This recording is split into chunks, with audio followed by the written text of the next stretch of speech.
Welcome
to our special presentation of Ouellette at Large.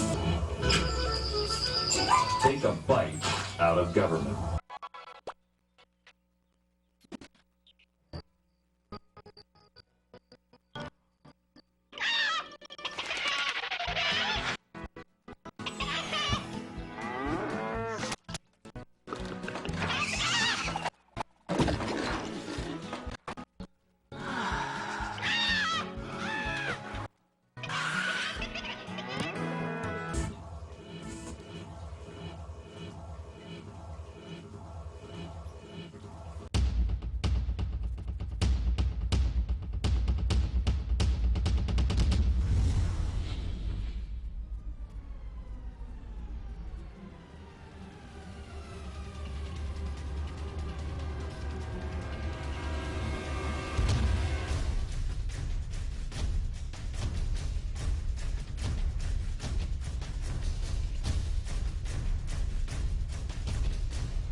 Hey, bon après-midi. Welcome back to QCE News MPTV.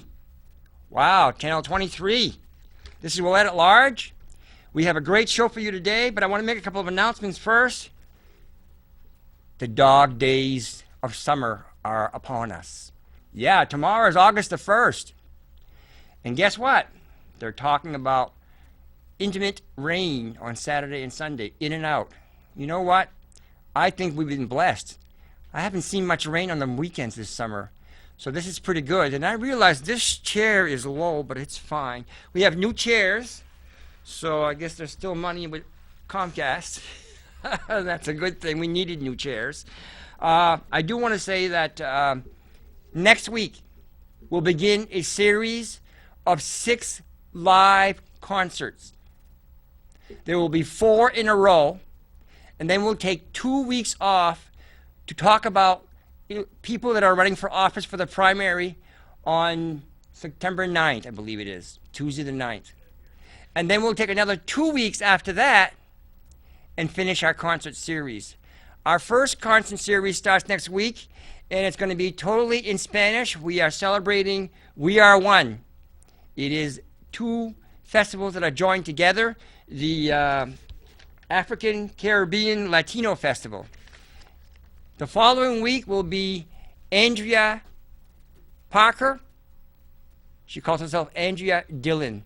She is a sweet young lady, great voice, just won first place in the main competition of all solar acoustic guitar singers.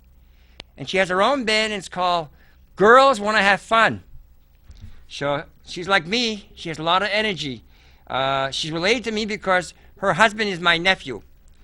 But you think that she was a relative of mine other than that, because she has the energy that I do. The energy bunny never stops. So anyway, I wanted to cordially invite you to attend A Mind is a Terrible Thing to Waste. It's a workshop. It's on Saturday, August 2nd. My God, that's this Saturday, August 2nd, at 10:30 a.m. to 2 p.m. at the Unitarian Universalist Church.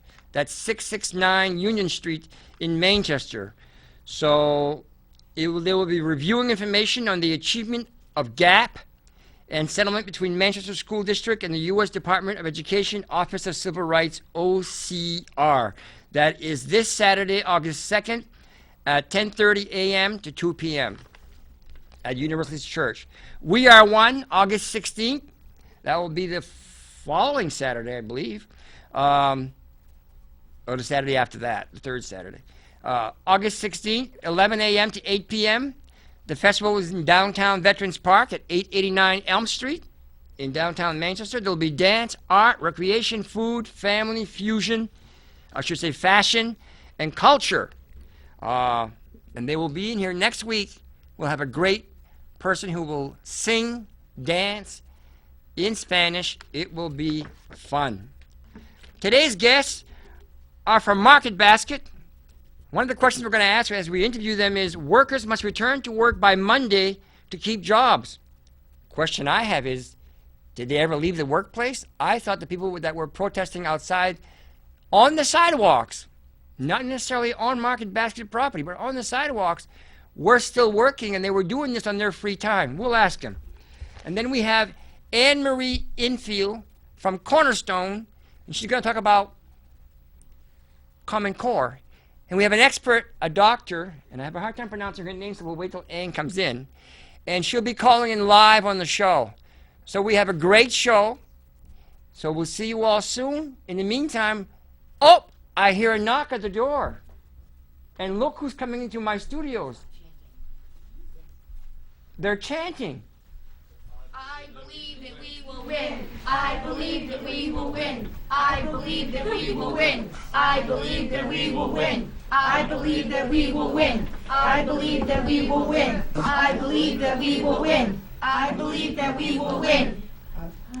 Wow, someone brought Market Basket protests to QC News Media and to MPTS TV 23. Welcome. Thank you. You must have heard that I'm a great believer in what you guys are doing. Absolutely. And you are? I'm Richard Lyons. Nice to meet you, Richard. Nice to meet you too. And this is a great group. Now, you've been doing this for how long now? I've been working with the Mullahs for 13 years. But how long have you guys been protesting? 2 weeks. 2 weeks. 2 weeks now. I was in the store this morning, and I simply found that the grocery, the meats and the fresh fruits are pretty much gone. Yeah, they're all pretty much all gone. There really isn't much. And that's left because the warehouse is not shipping anymore, are they? Nope. No, there's no one at the warehouse to select it, to build the trailers, or even send them. Now, I'm told that some of the local vendors, like I buy my whoopie pies there from a guy who makes them in Londonderry. This morning I saw very few left on the top shelf, and they were probably old. I didn't dare buy one. Well, I'm sure they were still good. We go through codes and make sure that everything's still good product that we got out to the people that still come into the store. But I miss my whoopie pie. I normally use half a whoopie pie per night. It's my snack. It's my allowable snack without getting too much calories. Absolutely. You know, they say that a happy person is if you're good to yourself once in a great while. Yeah, gotta treat half yourself. Half a whoopie pie is being good to myself. Absolutely. You know, I have to ask you this question, Rich. Sure. Market Basket workers must return by Monday to keep their jobs. Now, I've been in there. I've been watching you guys do your protests on Elm Street, on the sidewalk, and with your signs. And people have been supporting you and peeping, and you're really supporting you. Like, it looks like 90% of the people who used to shop there don't shop there anymore. No, a lot of people are participating in the boycott and going elsewhere to purchase their groceries. Well, you know that's a good thing. It It is a good means that thing. you guys are doing the right thing. Absolutely. There's even the customers that come in that don't want to go there. They tell me and they say, Rich, I'm in full support of everything you guys are doing. You guys are doing the right thing, and we support you 100%. Now, I thought, Rich, that you guys do this on your own time, off your shift. That's correct. So how can they tell you to return to work by Monday, or you're going to get fired? If you have you missed a day of work? I have not missed a day of Has work. anybody here missed a day of work? No. So where are they coming from? Are they going to stop you from protesting? By constitutional law, they can't. That's correct. You're on your own time. You're not on their property. You're on city property. Mhm. I don't get it. Neither do I. Well, let's see what happens on Monday. We will see what happens. Now, how many people, as far as you know, have already been fired? As far as I know, at least 10 people that work in our main office, whether it be my direct supervisor, a few other supervisors, a grocery warehouse supervisor was let go. You're talking these people are from the Manchester store? No, these are from our main office. A main But office in Tewksbury. From our stores, no one has been terminated.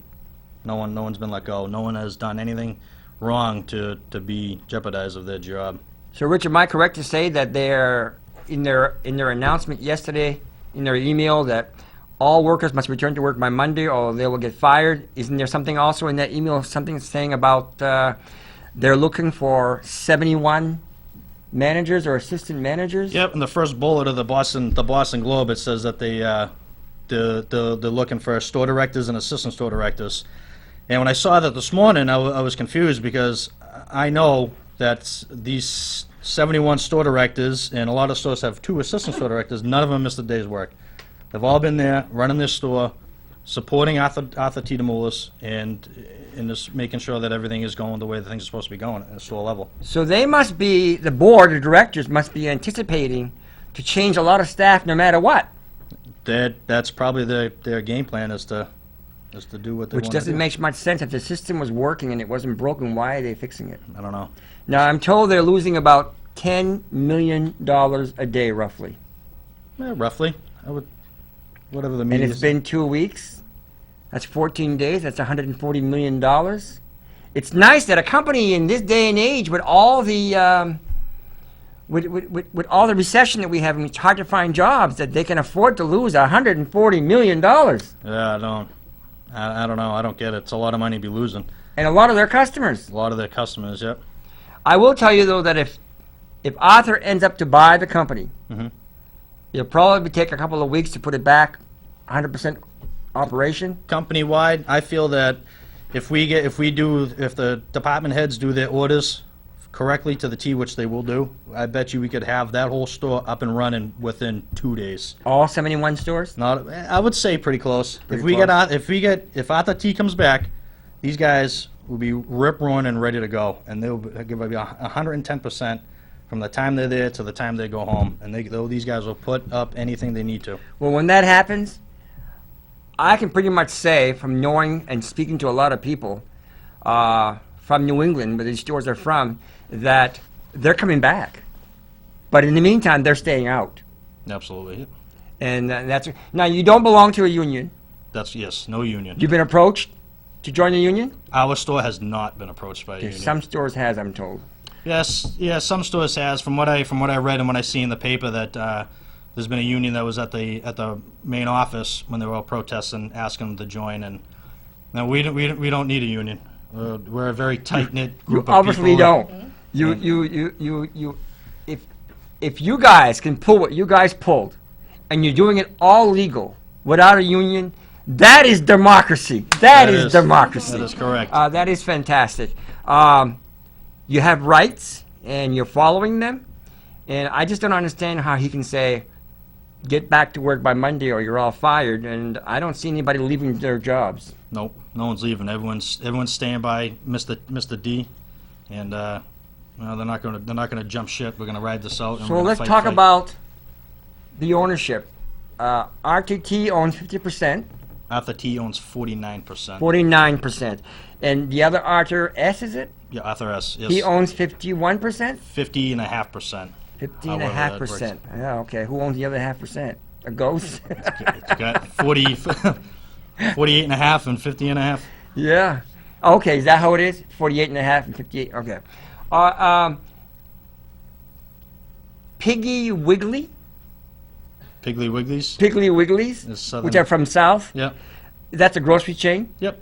They had bid to buy the stores. From what I The understand, rumors are that they have. Yeah, rumor has it. I don't know how true it is, but Why they want to come to New England? Because we're different than the South. yeah. I don't know, but anyway, they have that right. It's democracy. It's the way that businesses work. The question I have is, if they don't sell the remaining shares to RTT, and RTT refuses to sell his 48, 49 shares, how can they sell? He still owns 49 shares. That's correct. He can't. And sell. so Arthur has himself in a good position, not only for himself, but for you. See, Arthur's a different CEO. He Yes. believes in family. He believes in his employees. Without having a union, he gives you a decent salary. You have Absolutely. good benefits, Absolutely. and most part-time workers work at least how many hours? 30 hours. Except maybe for the high school students who are only required to work so many hours per week when they're in school. That's correct. Yep. Summertime they can work up to 32 if they're over 18. When school starts, the labor laws they're required to work less because of school. It's 16, isn't it? 16 or 18 hours. 18 hours. All right, we have a phone call. Hello, you're on the air.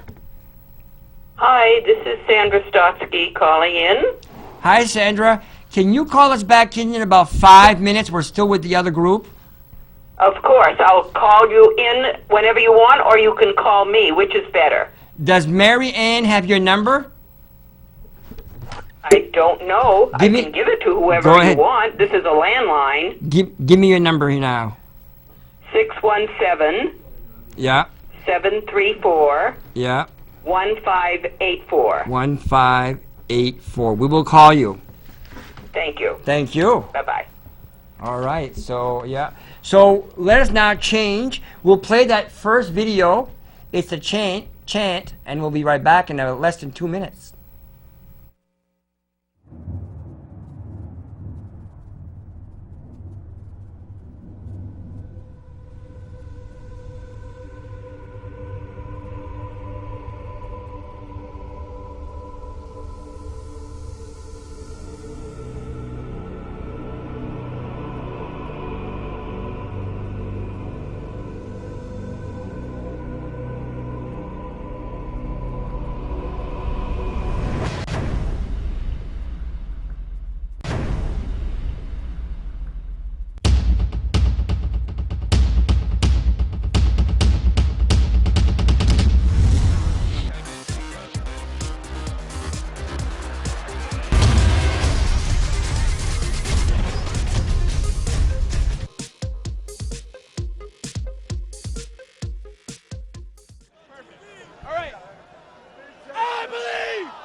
And welcome back to Ouellette at Large, part 2 of the Market Basket. Amanda is with us. Amanda, you have a message for the public? Of course I do.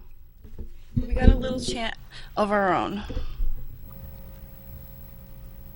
And here it goes.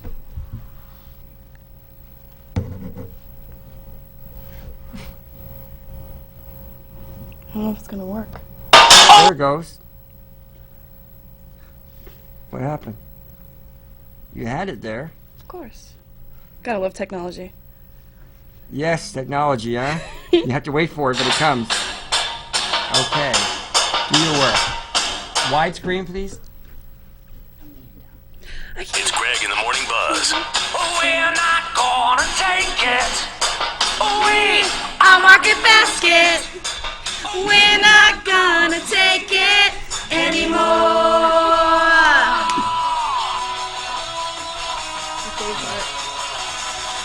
It's RDT we choose and we'll keep it in the newsstand. This is our store, this is our song. We'll fight the CEO zone for benefits and to keep prices low. We are Market Basket strong. We're not gonna take it. We are Market Basket. We're not gonna take it anymore. The employees he's defending hope they take the deal he's presenting. They work for 18. Anyways, All right, that's fantastic. Give yourselves a hand. So who wrote that for you guys? it was actually on the radio. Wow, somebody put it together and you don't even know who. It's Greg, the Greg in the Morning Buzz. Greg in the morning. Thank you. Greg in the Morning Buzz. What station is that, do you know? It's 100.3 and 101 or Rock 101. Wow, isn't that fantastic? Yeah. Talk about support when you do the right thing. Yeah, Everybody it's loves nice. Market And there's Basket. also there's another group called the Super Secret Project Yeah, that they wrote a song for us too. That was pretty nice. we are Market Wow. Basket. Bunch of local guys down in the Plastow Atkinson area. Fantastic. And you're Amanda. And what do you do at Market Basket? I work in the kitchen. And how long have you been there? 7 years. And what do you think about all this? I think it's just a ploy to get attention and to. I think he's been wanting to do it for a while. You know, sell the company, doesn't want to be part of that family, and just wants to get rid of it, be done over with, and move to an island somewhere. Wow. All right, we have to go to the next one. So we'll skip the next DVD and go to Weird Al, which is about 5 minutes, and we'll bring in our next guest. Weird Al.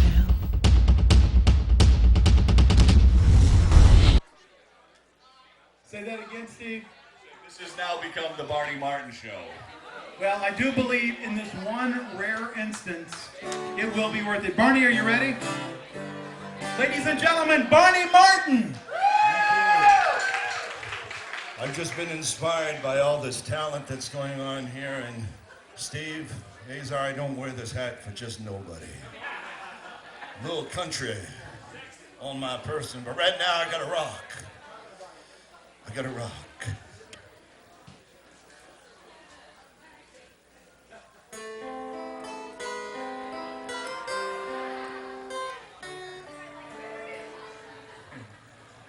It's hot, ain't it? That's what you say up here in Maine. When you really like something, you say, that's hot. Yeah.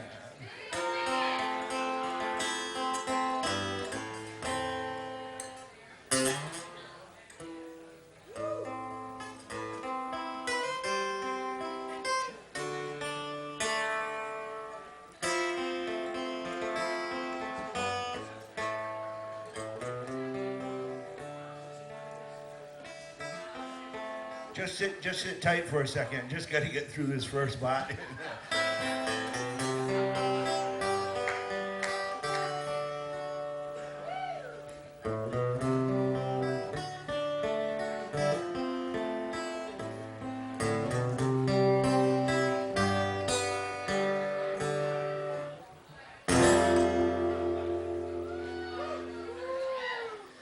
Just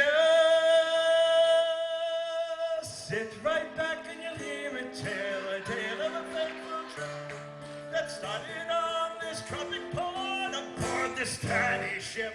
The mate was a mighty sailing man, the skipper brave and sure. 5 passengers set sail that day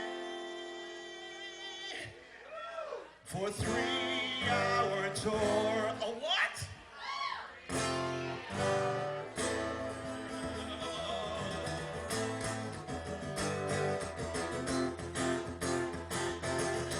And now the weather's getting rough.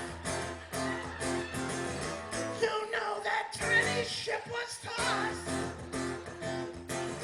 If not the courage for the crew, you know that dinner would be lost. You know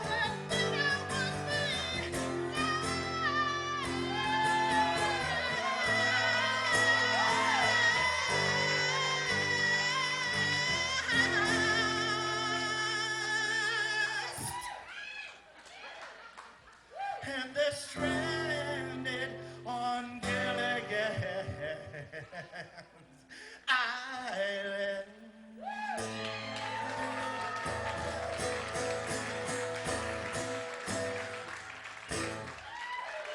Ladies and gentlemen, Barney Martin, Steve Noyes, judge this man. 10, baby. 10 all the way. Woo! Steve Azar, what do you have to say about this? I bet you've never seen anything like that, Mississippi. No, you can't see like that, anything like that in Mississippi. It's the difference in the ocean and the river. And I want you guys to all think about that tonight when you're going to bed, what I mean by that, all right? All right, because I don't even know what I mean. I just loved it.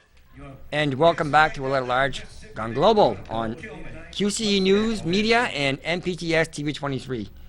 Our second segment will be on Common Core. This is our third show on Common Core. It is very important that our kids get educated the right way. It is just as important that we educate the parents. So we're going to talk about Common Core, and we have a guest. Her name is Dr. Sandra Stotski.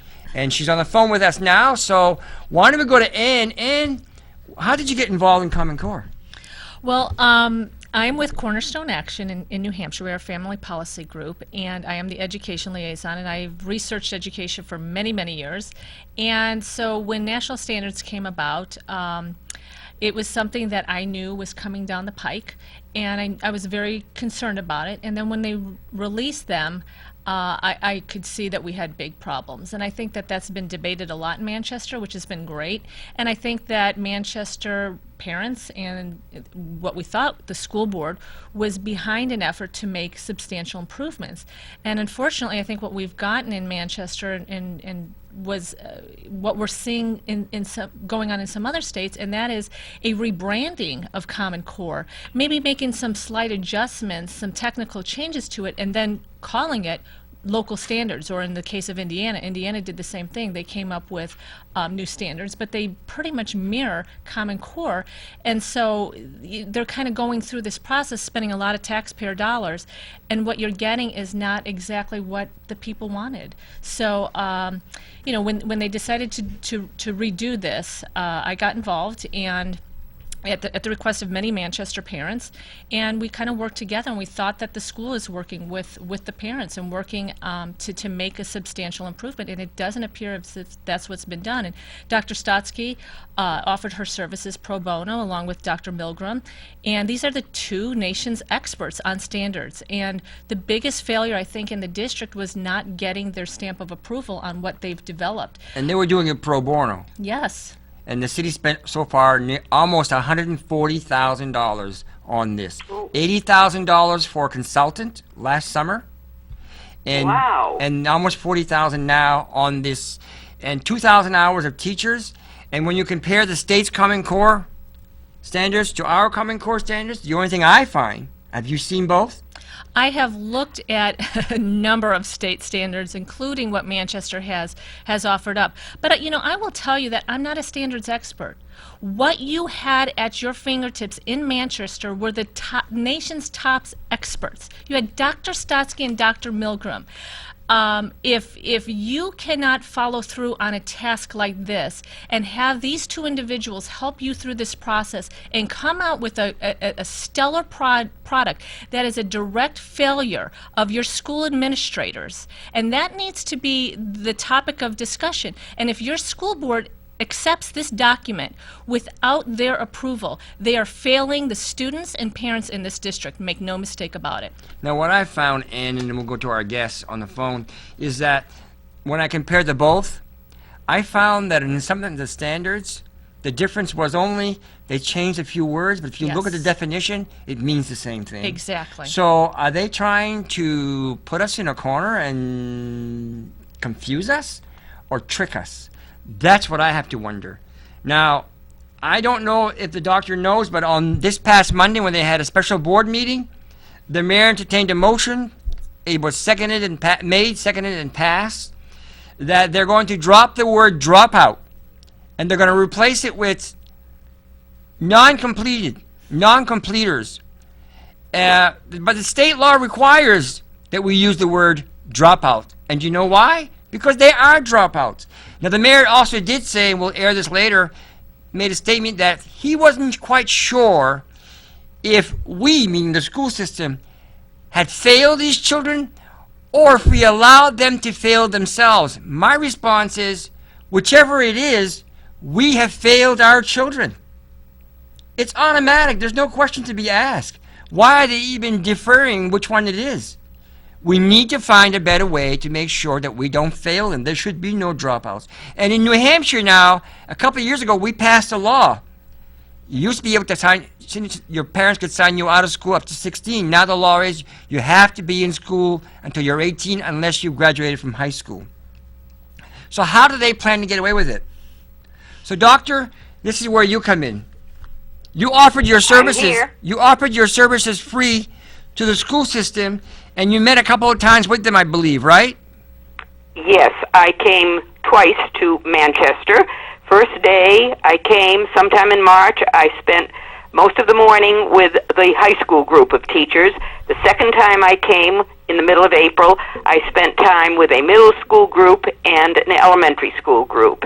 And then I kept asking for a complete version to look at if the school board and Ryan and the superintendent wanted my review or critique of the whole document. I wasn't going to review bits and pieces, some of which weren't even done or complete. I wanted one complete document in one place, and there had to be some way to indicate which standards were the floor, the Common Core floor, and which standards were above the floor, because that was indeed what the board had voted for. I had checked that out with Mayor Gatsis, and I had checked that with David Ryan and Superintendent Livingston right at the beginning. I wanted to know what was the charge to the committee. That's what you begin with. And the Manchester School Board had voted for a good set of standards, the best in the country, something like that, using Common Core as a floor. Okay, so show where the floor is and then show what's on the floor. And we never got past the floor. I couldn't even get any indication of what the floor was because it looked just like Common Core, and I never got a complete document to look at. And I said I would come if the school board would invite me, if the mayor would invite me. I have sent a short note to all members of the school board. They know what I had asked for. Those were the two very reasonable conditions. You want a review? Send me a complete document.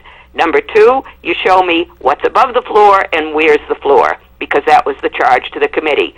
And I haven't heard from one single member. They could have invited me to come.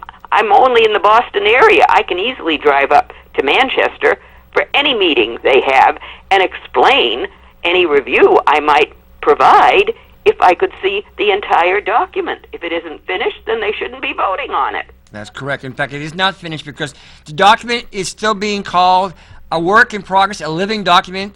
It's been going on since October of last year. They've added so far 256 pages. And when the document is completed, you would think to present to the public that they will have the standards. And if you want to have more details, then you can read the whole document. But for us to have to read the entire 256 pages is very demanding for parents and confusing. And it's ridiculous because the standards don't take up that much room, even in Common Core's own document. So they don't need the other pages there, but they do need to show what the standards are, because that was what the charge to the committee was. And by the way, they didn't need to spend more than 2 weeks on this sort of thing. This is what's happening all over the country. People are saying, oh, you need 2 years to develop standards. No, you can start with a set of first-rate standards, and they did know what the old Massachusetts standards looked like. They had a copy to refer to, and they had my 2013 compressed, shortened version. They could have begun with that and then tailored it to New Hampshire and to Manchester, whatever they wanted. But they could have started with a different footprint or blueprint. They didn't. They basically started with Common Core and fiddled around a little differently than the Governor Pence appointed folks in Indiana did. They came up with a worse document than what they had. we don't know what Manchester's going to come up with. It may rival the very bad standards in Indiana, which turned out to be among the worst in the country by the time the two appointed committees got through. You know, But if the school board is willing to approve them, then it's the school board's fault, including the mayor who chairs the school board. that is correct. It's their responsibility. I guess they'd rather pay hundreds of thousands of dollars and not getting it done the way it should be done and getting their way. I do know that there are two Board of Education board members from New Hampshire, the New Hampshire State Board of Education, that states to this day that Manchester's new Common Core, new standards are Common Core. When they state that, that means they did not did what they were focused to do. That's right. And how can the That's mayor... right. So if they're admitting it on the state board level, then that means you haven't done anything except spend a lot of taxpayer money. I think it would be useful, unless you already have it, to find out what reports were presented by these consultants that they paid, whatever, $40,000, $60,000 for. I mean, who are these consultants that they paid money for? I'm willing to do it pro bono. Professor Milgram was willing to look at the math pro bono. Who was this math expert that gave them very pricey comments? And who was this English language arts expert that gave them very pricey comments? Do we know what those comments look like? Has anyone looked to see whether these people even know what they're talking about? Very good point. I do know that there is a very important meeting on Monday, August the 13th. August 11th. August 11th. August 11th at 7 p.m. at City Hall on the 3rd floor in the chambers.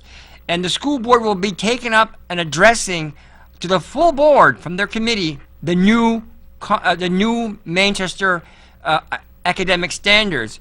But the academic standards are not 256 pages. So we're asking the public to show up, especially parents who are concerned about the education of their students, of their children, and come speak your 3 minutes and tell your school board members what you think of Common Core and what kind of education you want your students to have.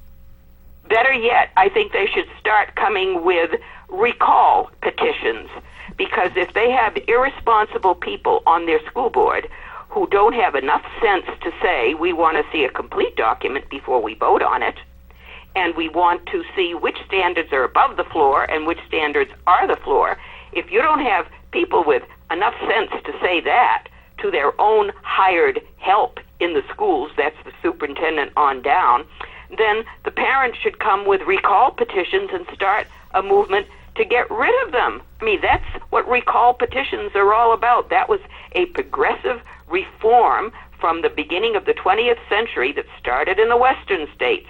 Initiative petitions, recall petitions, get rid of incompetent people. Let's start using that means again when you have this kind of nonsense going on. Why have a meeting when the document isn't even finished?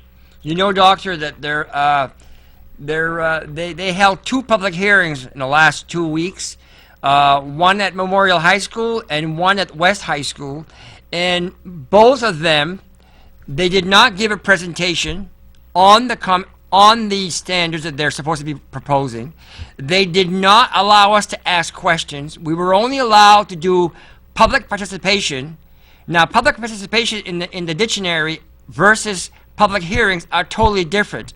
And when they ended the meeting, one school member at the West High School said, "Oh, you can all stay and we'll answer your questions." And 10 of us said no. And they said, "Why?" Because it's supposed to be a public meeting. Right. If you adjourn the meeting, we want the public to know what you're going to tell us. So what do they have to hide? Common Core. Exactly. And well, that is why I think a recall petition movement is where you start to show dissatisfaction with irresponsible or incompetent school board members. It's got to start somewhere. Right. And some of these school board members ran opposing Common Core. That's right. And seemed to be shifting and saying, you know what, we're just going to accept this. You know, where are the critical thinkers on your school board? You know, they had a presentation. I attended the presentation. I sat there and I listened to the presentation. And I have to tell you, the questions that were going through my mind, I didn't hear come from some of the school board members. I mean, and I understand that, you know, that the teachers were involved, but one of the things that stood out to me during that presentation was that you had the Common Core test prep consultant Yes. in on this standards preparation. Should not have happened. If that is not a cry out to the people in your district that these standards were developed with the test prep consultant, more teaching to the test, more concern about what's going to be on this test that has not been validated. This test that is going to be put into your schools has not been validated yet. You know, Ann, when a company calls you on the phone and asks if you want to take part in a 6-week survey and you say yes, they pay you something, a voucher of $100 or whatever for taking part. Do you know, people, that for the next 2 years, they're going to be testing these tests? Our kids will be the guinea pigs. And guess what? They're not paying the school system to do those tests.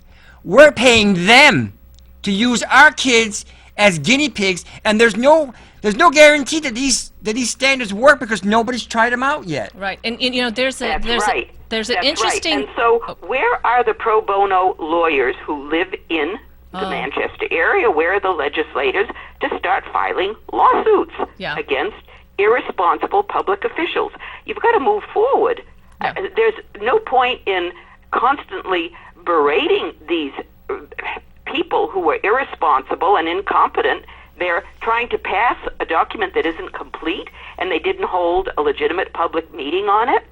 Something has got to move forward. You get rid of these officials, you have a new election if you need it, or you take kids out of school. You have to have a lawsuit and have a judge issue an injunction that the testing can't take place unless the parents know what's going to happen to their children by legitimate instruments. Well, you know, somebody has to start moving forward on a way to stop this nonsense. That is correct. Yes. Now, next year, next September is a primary, and next November is a general election for all city elected officials, including the school board.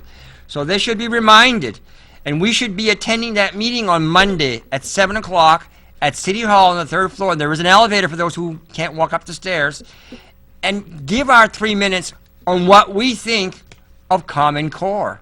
You know, it's not the best education. You know, I don't understand why, if I say, Ann, 2 and 2 are 4, don't give me an answer yet.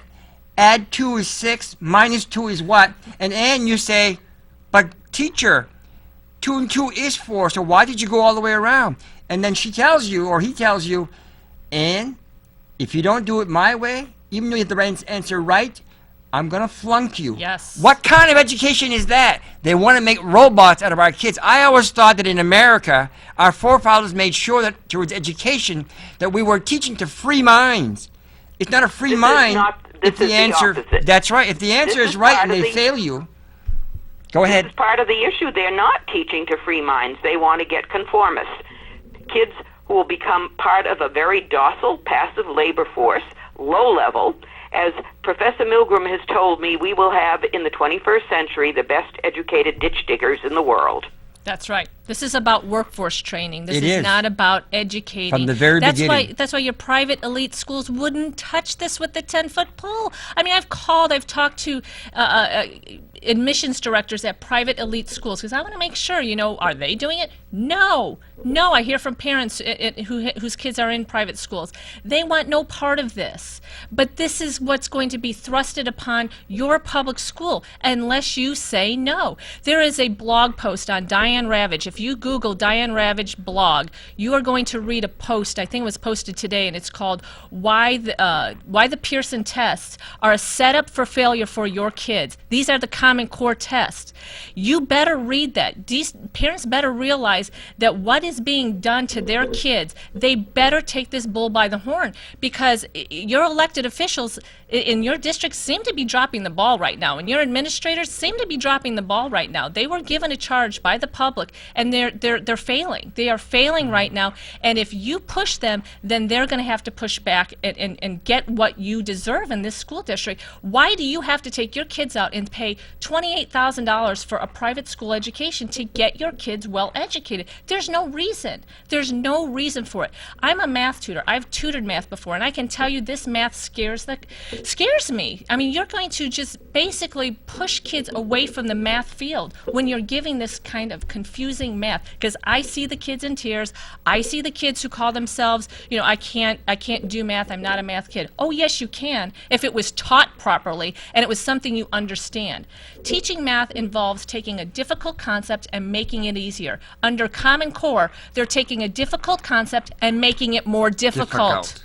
That's what they've done, and they've been doing that in Manchester with Everyday Math. I've got Do you know that we're going to watch a film in a minute, for 7 minutes, so I can have her respond to Ryan how he responded to her question, and that is this here is they've admitted that even though the school board 2 years ago voted no for Common Core, they have been ordering Common Core books, but that's okay. They said we have a new set of standards, and the part of the book that's too much Common Core, we'll just go away from that. What kind of education is that? I know. It's a hodgepodge. It's a hodgepodge because, you know, one of the top teachers in the country, his name is Vern Williams, he has his parents look for old math textbooks on the internet to use in his class because he knows the old ones teach arithmetic where kids can understand it. He's an excellent teacher.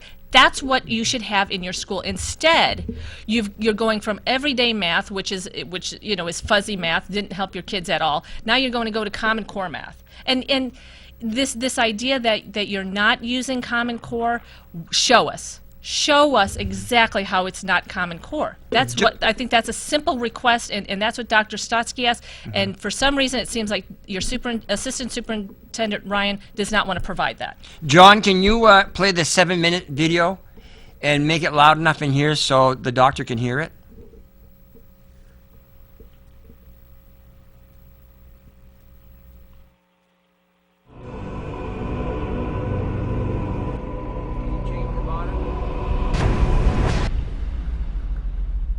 Also, I found out that yes, some of the classes have Common Core textbooks. Yeah. However, they are teaching the same subject matter that we would ordinarily be teaching, but they have a reference on pages for what standard is being referred to, which I was told is going to be a difficult problem because they've rewritten the standards. So while it would have been valuable if we had completely used the Common Core as is, it is not helpful now, but the book is still fine. What they're going to do is they're going to look at those standards, try and find them in the Manchester academic standards so that they can go back and forth between the textbooks that they have. And many of the schools already had textbooks before Common Core and didn't get new textbooks the year of Common Core. I don't know how much more to say. I think that the teachers have done a good job. I think Common Core was used as a floor. I think these are our standards. And whatever we end up using for testing, we end up using when that part comes. I'm excited to see the curriculum and so are the teachers. That, again, could be an area of a lot of questions, but when we get to it, we get to it. I'm ready to move. All right, is there further discussion before we vote? Anyone like to? I would personally just like to see us hold off or table it till September. A few things, some of the bullet points, I think if we could publicize that this is how it's different, this is how it's better, I think that would be important to have out there. I mean, there was that article in the Union Leader that said we were being evasive. I don't like hearing that from our community newspaper. I'd like them to know this is how we're different, this is how we're better. If we wait until September, we'll ensure that there could be more community input, because by then everyone's back in town, everybody's here, students are in school. And Mr. Ryan, is there any way that this woman, Sandra Stotski, who said she'll do this pro bono, is there any way for her to send her exactly where she can find the whole document? I'd just be interested in reading what she had to say, not that I know this woman or anything, but that could put to rest a lot of the questions out there in the community. I just like to make sure that the community wants to move forward with this. And everyone's happy with what we're doing and it's in the best interest. I'm sure teachers are already tweaking their curriculums to do this. Common Core is setting the bar high, and every teacher wants to do that. So I just want to make sure the community's on board and everyone understands where we're going, and we've given ample time. Can I answer your question? Usually. Dr. Stotski was given the links and she's read through all of our documents. Not only does she work 2 full days with us in reviewing the documents and standards, as well as making recommendations. She's had email communication with me, and she wanted the standards presented to her in a format that we were not prepared to assemble for her within a few short days. So it's not as though Dr. Stotski has not seen the standards. She has, and she's read them. As a matter of fact, I still have an email from her in which she describes our standards as elegant, the elegant framework of our standards. That was after her first day of working with us.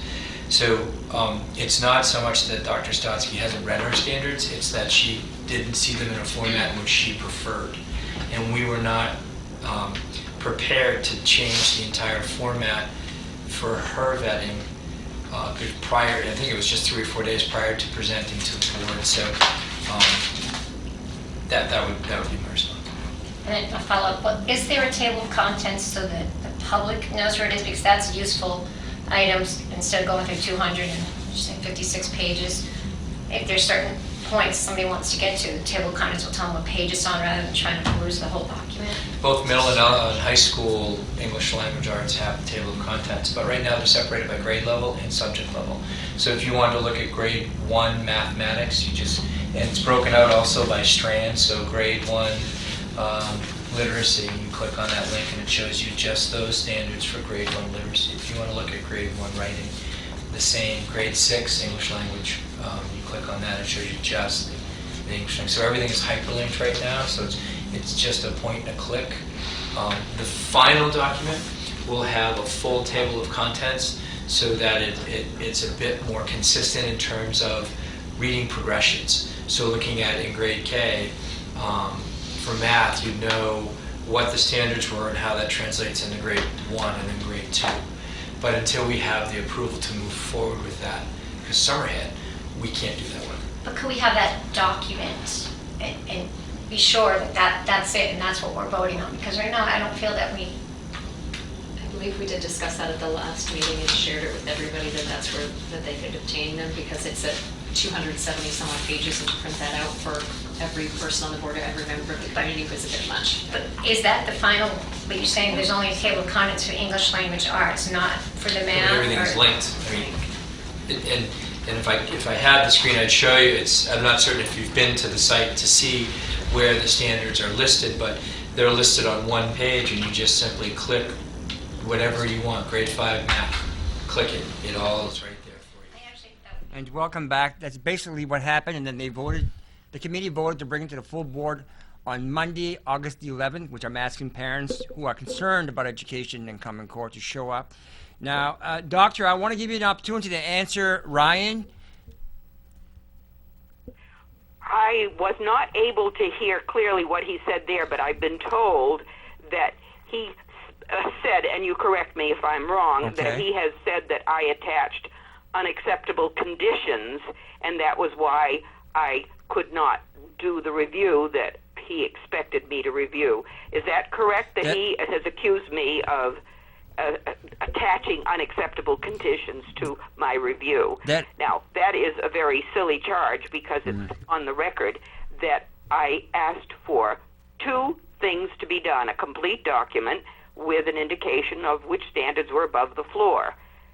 Those are not unacceptable conditions. Those are quite reasonable demands by any reviewer. And how these paid reviewers ever did a review of an incomplete document, I think, should be the subject of an investigation. I totally agree. Ryan's accusation is totally off the wall. I totally agree, Doctor. That's exactly what he said. He also admitted that there was no short document, that it was still breathing and still growing at already at 256 pages. And the school board member, committee member, Langton, was correct in saying, why can't we have a shortened document so people can understand? That's one of the standards that will come out in the end. So how can they go to the full board when they haven't seen the standards themselves inappropriate. It's still a work in progress. Why can't they That's finish right. their document That's right. first? That's why the board should not be even holding a meeting to vote on this, because we don't have a complete document with a table of contents that covers K-12, so you can see all the developmental progressions from K to 12.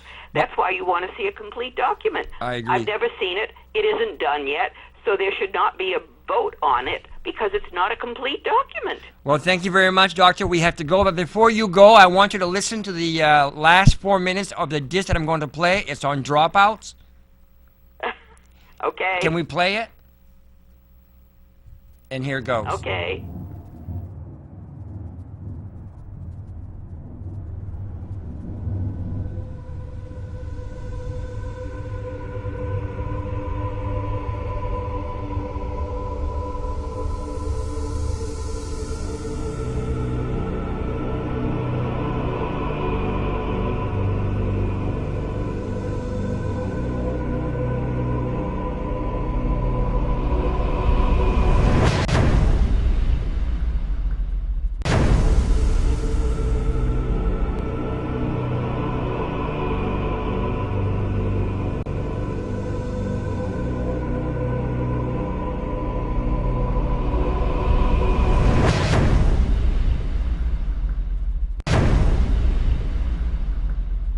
How they're coding the students in the schools. Sure, I'll do that one. We can go back in and we can check the codes, the attendance codes. Most of them were W-9s. They were taken out of I4C, which is in the state database. But we'll have Donna Crook, our data analyst. She's back in on, well, she'll be in tomorrow. So I can ask her those questions and we can get the list of codes for you. Great, thank you very much. Sure. I would hope that we could maybe set a different standard here in this district and not call the students dropouts, but call them non-completers. I think the dropout is a stigma. I think it's not a good one. I think non-completers is something that we as a district, we're not sure whether we let the student down or the student let himself down. But I think changing the term from a dropout to non-completer will set a different precedent. I heard that from another educator just a week ago, and I was pretty impressed with hearing it, and it made a lot of sense. So I would hope that we could kind of change our philosophy and change the wording from dropout to non-completer. Committee Member Langton. Thank you. I like that idea, Your Honor. I do have a question. Make a motion? To change it from dropout to non-completer. If you'd like, I will. Committee Member Langton, second by Committee Member Bradley. Question on that? Discussion. I don't disagree with the terminology, but I believe that terminology driven from the state. It's not driven by us, right? It does exist, Your Honor. But you know what? Guess what? Maybe the state can change it. Yeah. All in favor? Aye. Motion changing it from dropout to non-completer. There's a first and a second on it. All in favor? Aye. Opposed? I support this. Opposed? I'm not opposed to it, Okay, but I have a fine. question Go on ahead. it. Can I Finish up. have a question? We just passed it. Finish up. A question with regards to Mr. Boger's question about the non-completers. This issue's been brought to my attention. Oh. Well, I'll have to hear that again next week, because I wanted you to see the smirk on the mayor's face when he succeeded in sneaking that motion in. We have to wrap it up. I hope you have all a great week. Remember, next week we have a Spanish Ouellette at Large gone global. Yes, we have gone global. And it's going to be a great guest. And we have singers and we have dancers. Yes, on TV 23. See you all next week. And thank you very much for being my guest. Thanks for having me. Have a good week.